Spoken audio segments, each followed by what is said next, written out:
Բարև սիրելի հայրենակիցներ, այսօր մարտի 15-ն է եւ այս հաղորդման մեջ հիմնականում անդրադառնալու ենք Իլհամ Ալիևի հարցազրույցին Եվրոնյուսում, հետաքրքիր մի քանի նախադասություն է ինքը ասել, որը որ արժի վերլուծել եւ քննարկել եւ փորձենք հասկանալ թե ինչի մասին է խոսքը։ Դրանից բացի անդրադառնալու ենք նաեւ Ռուսաստանի արտգործ նախարարության տարածած հաղորդագրությանը Հայաստանի եւ Ադրբեջանի արտգործ նախարարությունների հայտարարության վերաբերյալ խաղաղության պայմանագրի մասով եւ այդտեղից հետաքրքիր փաստեր են ի հայտ գալիս, հետաքրքիր տպավորություններ, որոնք եւս քննարկելու ենք միասին։ Անդրադառնալու ենք ելի մի շարք կարևոր հարցերի, դրանից բացի նաեւ խոսելու ենք միջազգային կարևոր անցուդարձից։ Սակայն սիրելի հայրենակիցներ, նախքան հաղորդումը սկսելը անպայման հիշեցնեմ լայքերի մասին, վերջին շրջանում YouTube-յան ալգորիթմները կրկին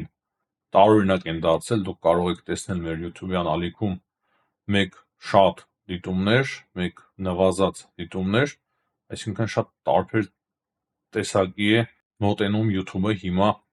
մեր հաղորդումներին։ Կան հաղորդումներ, որ տասնյակ հազարավոր դիտումներ են արձանագրում, իսկ կան հաղորդումներ, որ ընդամենը մի քանի հազար դիտումներ։ Կրկին նշեմ, որ կարևոր չի այդքան վերնագիրը, որքան ինքը հաղորդման էությունը, քանի որ վերնագրով կարող է եւ մենք չկարողանանք հստակ բնութագրել մեր հաղորդումը ամբողջությամբ, մենք քննարկում ենք բազմաթիվ հարցեր եւ վերնագրերից միայն պետք չէ դատել մեր հաղորդումների մասին, անպայման նաեւ լայքեք եւ բաժանորդագրվեք, որպեսզի YouTube-ը կրկին վերականգնի իր ակտիվությունը մեր ալիքի մասով։ Ինչպես արդեն նշեցի, Իլհամ Ալիևը Եվրոնյուսին հարցազրույց է տվել, նշելով, որ նույնիսկ 5 տարի անց Արցախյան վերջին պատերազմից հետո այս պայդրությամբ Հայաստանի հետ խաղաղության պայմանագիր չկա, բայց նա նշում է, որ մենք ապրում ենք հիմա խաղաղ մթնոլորտում, սակայն նույն ժամանակ մինչև չստորագրվի խաղաղության պայմանագիրը, ստաբիլություն այս տարածաշրջանում չի լինի։ Այսպիսի հայտարարություն է արել Իլհամ Ալիևը, իմիջիայլոց նա մի քիչ, նույնիսկ ոչ մի քիչ, այլ բավականին լուրջ ձևով փոխել է իր հռետորաբանությունը եւ հիմա հասկանանք թե ինչով է դա պայմանավորված։ Նա նույնիսկ հիշել է սովետական ժամանակաշրջանը, թե ինչպես էին հայերը եւ ադրբեջանցիները խաղաղության մեջ ապրում միասին, ասում է, որ մենք այդ ժամանակ անկախ պետություններ չէինք, բայց շատ լավ հարաբերություններ են ունեցել կովկասյան երկրները, նորմալ շփումներ են եղել իրենց մեջ եւ այդ փորձը ունենալով այդ ամենը կարելի է վերականգնել։ Մոտավորապես այդպիսի գաղափարները արտահայտել Իլհամ Ալիևը, փորձելով հանդես գալ ինչ-որ միտեղ խաղաղարար եւ նման ձևակերպումներ է փորձել տալ ինքն իրեն իր հայտարարությամբ։ Եվ խորհրդային միության փորձից հետո նա միանգամից ասել է, որ մեր տարածաշրջանի համար շատ կարեւոր է չուշանալ աշխարհաքաղաքական վերափոխումներից եւ կենտրոնանալ մեր ռեգիոնալ խնդիրների եւ պետք է կենտրոնանալ մեր ռեգիոնալ խնդիրների վրա։ Ինչի մասին է խոսքը, ինչից չուշանալ, ինչ աշխարհաքաղաքական վերափոխումներ ի նկատի ունի Իլհամ Ալիևը։ Մենք եւս մեր եթերում բազմիցս խոսել ենք, որ շատ կարեւոր է, որ Հայաստանը չուշանա այդ ռեգիոնալ, այդ աշխարհաքաղաքական վերափոխումներից, փաստացի Ադրբեջանում եւս այդ գիտակցությունը կա եւ Ալիևը եւս իր հարցազրույցի մեջ Եվրոնյուսում խոսում է այդ մասին, բայց մենք պետք է հասկանանք, թե ինչ վտանգներ է պարունակում ըստ Ալիևի այդ վերափոխվող աշխարհակարգը եւ ինչից ինքը չի ցանկանում, որ ուշանա։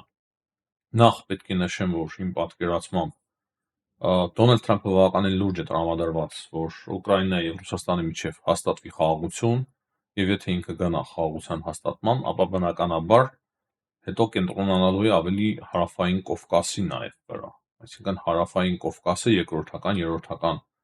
նշանակություն ունի Դոնալդ Թրամփի համար, բայց նույն ժամանակ չի բացառված, որ Դոնալդ Թրամփը ցանկանա նաեւ շատ արագ կարգավորել նաեւ հարավային Կովկասում այս երկարատև կոնֆլիկտը։ Եվ այդ ժամանակ հնարավոր է Ալիևին արդեն ստիպեն, որպեսզի Ալիևը գնա ինչ-որ համաձայնությունների եւ զիջումների, եւ դրա համար իրեն համար հիմա շատ չափից դուրս կարեւոր է, որպեսզի ինքը ցուցադրի նախաձեռնողականություն եւ այն բանակցությունները, որը որ վարել են Հայաստանի հետ, եւ ինչ որ միտեղ նաեւ նրանց հաջողվել է ինչ որ զիջումների հասնել հայկական կողմից, բայց սխալ կլինի խոսել միայն մեկ կողմիցությունների մասին, կան նաև փոխզիջումներ, արդարության համար պետք է դա ասենք, երիք է զբաղվենք մազոխիզմով, ես արդեն հոգնել եմ դրանից, միայն մենք ենք մեղավոր, միայն մենք ենք թույլ, միայն մենք ենք գնում, զիջումների չէ, նման բան իրոք գոյություն չունի, ճիշտ է կան մտահոգություններ եւ դուք էլ տեսնում եք դա իմ եթերներում, ես եւս խոսում եմ այդ մտահոգությունների մասին, բայց Ալիևը երևի թե մտահոգված է ավելի, որ կարող է արդեն իրեն պարտադրեն ինչ որ բան ստորագրել, որը որ այդ կանել իր սրտով չլինի։ Այդ իսկ պատճառով նա ամենայն հավանականությամբ հիմա շտապում է, որպիսի այդ համաձայնությունը ձեռք բերվեց, որպիսի այդ համաձայնագիրը արդեն հաստատվի որպես երկու կողմերից ընդունված եւ ոչ մեկ, ոչ Ռուսաստանի Դաշնությունը, ոչ Ամերիկայի Միացյալ Նահանգները, ոչ Եվրոպան չկարողանան այնտեղ ինչ որ կետ ավելացնել կամ դրանից ինչ որ կետ պակասեցնել։ Բայց նույն ժամանակ մենք տեսնում ենք, որ նաեւ այդ պայմանավորվածություններից դուրս, այդ համաձայնեցված կետերից դուրս Ադրբեջանը նաեւ ուրիշ պահանջներ ունի Հայաստանի նկատմամբ, սահմանադրության փոփոխություն, ճանապարհին վերաբերվող հարցեր, Սյունիքով փախստականների եւ այլն եւ այլն, այսինքն կան բազմաթիվ կրկին պահանջներ ադրբեջանական կողմից ուղղված Հայաստանին։ Կան նաեւ այլ աշխարհափոխական փոփոխություններ, դա Ուկրաինային է վերաբերվում, Ուկրաինայի ճակատագրին եւ ոչ ոք 100%-ով համոզված չէ, թե վերջնական հաշվով ինչպես է այդ պատերազմը դադարեցվելու, այսինքն այնուամենայնիվ նաեւ կան ռիսկեր Ուկրաինայի պետականության համար, չնայած որ հիմա վերջին տվյալներով Ուկրաինան կկարողանա պահպանել իր պետականությունը, բայց նույն ժամանակ տարածքային ամբողջականությունը չի կարողանալու պահպանել եւ փաստացի Ուկրաինան ունենալու է տարածքային կորուստ։ Բայց վտանգը կայանում է նաեւ նրանում, որ եթե Ռուսաստանը ավարտին հասցնի պատերազմը Ուկրաինայի դեմ, այսինքն Ուկրաինայի մասով համաձայնություն կնքվի եւ Եվրոմիության երկրները, ինչպես նաեւ Ավստրալիան, այսինքն խաղաղապահ հարաբերություն ծավալվի Ուկրաինայում, լուրջ անվտանգության երաշխիքներ տրվեն, Ուկրաինային չի բացառված, որ Ռուսաստանը շրջվի դեպի հարավային Կովկաս եւ հարավային Կովկասի երկրների անկախությունը ավելի մեծ խնդիրների բախվի, այսինքն մեծ խնդիրներ առաջանան հարավային Կովկասի երկրների համար անկախության, ինքնիշխանության տեսանկյունից։ Սա երևի թե հստակ գիտակցում է նաեւ Ալիևը, այնպես չէ որ նա ցանկանում է ամբողջությամբ զիջել իր ինքնիշխանությունը Ռուսաստանին, դրա համար հասկանում է, որ այս կոնֆլիկտի լուծումով ավելի շատ հնարավորություն կունենա ամրացնելու իր երկրի ինքնիշխանությունը, բնականաբար մենք պետք է հոգ տանենք մեր երկրների ինքնիշխանության մասին, Վրաստանի եւ Հայաստանի, ես ուղղակի ուզում եմ հասկանալ նրա տրամաբանությունը, նրա հայտարարությունների իմաստը, որպեսզի մենք էլ ավելի լավ կարողանանք մեր քաղաքականությունը եւ դիրքորոշումը որդեգրել։ Շատ կարեւոր է, որ մենք հասկանանք մեր հակառակորդների մտածելակերպը, որպեսզի ինքներս էլ ճիշտ քաղաքականություն վարենք։ Եթե մենք չենք հասկանում մեր հակառակորդների մտածելակերպը եւ նրանց գործողությունների իմաստը, ապա բնականաբար մենք ունենում ենք բավականին լուրջ խնդիրներ։ Դրա համար ես մեկ-մեկ բավականին լուրջ տեղ եմ հատկացնում նաեւ նրանց մտքերի հասկանալուն, թե ինչ են նրանց ուզածը։ Եվ ինչպես արդեն նշեցի, Ռուսաստանի արտգործնախարարությունը եւս հայտարարություն է տարածել Հայաստանի եւ Ադրբեջանի միջև այդ համաձայնեցված պայմանագրի կետերի մասով, ինչպես որ շատ երկրներ, այդպես էլ Ռուսաստանի Դաշնությունը ողջունել է, որ այդպիսի համաձայնություն է ձեռք բերվել, բայց միանգամից հիշել են իրենց եռակողմ հայտարարությունը, այդ հայտարարության մեջ են մտցրել եռակողմ հայտարարությունը, ես իրոք զարմանում եմ, որ իրենք չեն էլ ամաչում միշտ հիշել այդ եռակողմ հայտարարությունը, որը որ գոյություն չունի, այսինքն Վլադիմիր Պուտինի ստորագրությունը լրիվությամբ անտեսված է, խախտված է, ոչ մի կետ, փաստացի ոչ մի կետ,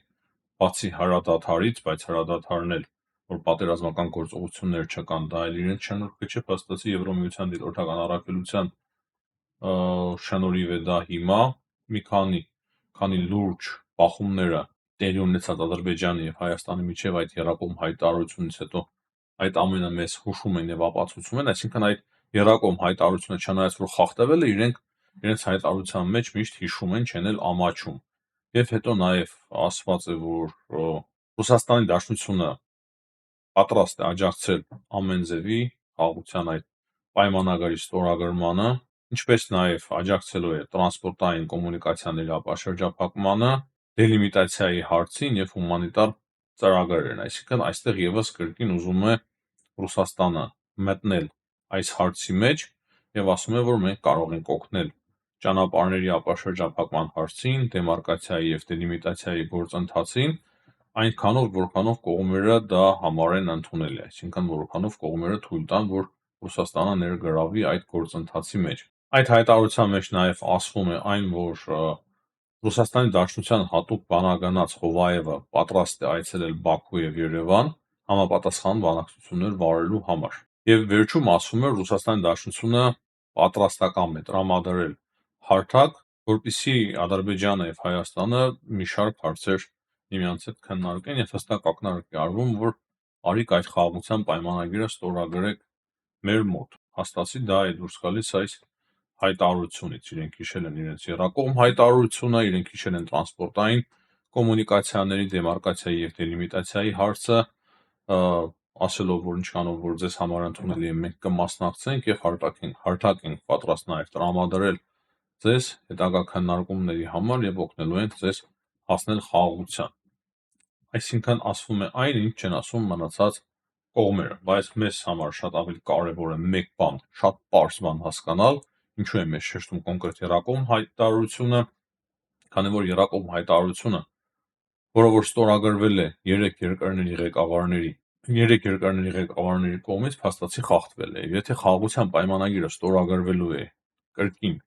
Ռուսաստանի Դաշնության հովանու ներքո, այն միանշանակ 100%-ով խախտվելու է։ Ինչ է պետք անել։ Իմ պատկերացմամբ, եթե նման բան ստորագրվում է Ադրբեջանի հետ, եթե ընդհանրապես Ադրբեջանը ստորագրի այդ խաղաղության պայմանագիրը, ապա շատ ավելի կարևոր կլինի, որ Ամերիկայի Միացյալ Նահանգների և Եվրոմիության ներկայությամբ ստորագրվի այդ փաստաթուղթը։ Ես կարծում եմ, որ Եվրոպան մենք միանգամից կարող ենք բացառել, քանի որ Ադրբեջանը համաձայն չի լինի ստորագրել Եվրոպայի ներկայությամբ, եվրոպական երկրների ներկայությամբ, այ Միացյալ Նահանգների մասով բազմաթիվ հետաքրքիր հայտարարություններ է վերջին շրջանում արել Ադրբեջանի նախագահ Իլհամ Ալիևը բավականին հետաքրքիր աշխատանքներ է տանում Ամերիկայի Միացյալ Նահանգների հետ հարաբերությունների վերականգնման առումով։ Եթե ասում էին, որ Բլինքենը կողմնապահ է, Հայաստանին է աջակցում, ապա նույնը չեն ասում նրանք Թրամփի համար և ուզում են հարաբերություններ հաստատել Դոնալդ Թրամփի հետ ամեն գնով։